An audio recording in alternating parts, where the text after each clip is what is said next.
ایک دفعہ کا واقعہ ہے، ایک بزرگ نے دعا مانگی، اے اللہ مجھے 2 روٹیاں عطا کر دے، تو ان بزرگ کی دعا قبول ہوئی اور ایک شبہ اور غلط فہمی میں ان کو گرفتار کر کے جیل بھیج دیا گیا۔ وہ بڑے حیران ہوئے کہ رب کریم، میں بالکل بے گناہ ہوں، آپ کی بھی کیا قدرت کہ آپ نے مجھے جیل بھیج دیا۔ کئی دن اسی طرح رہے، بالآخر ایک دن اللہ تعالیٰ نے ان کے دل میں ڈالا، میرے بندے، تو نے 2 روٹیاں ہی تو مانگی تھی اور یہاں جیل میں 2 روٹیاں ہی ملتی ہیں۔ تو نے جو مانگا تھا ہم نے اسے پورا کر دیا۔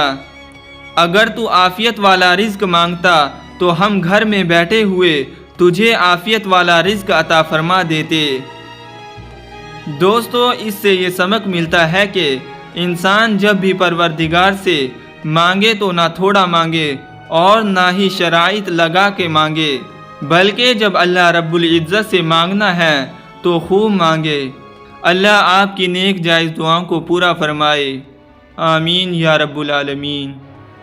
دوستو، اللہ پاک ہمیں اس واقعے سے سبق حاصل کر کے نیک بننے کی توفیق عطا فرمائے، آمین یا رب العالمین۔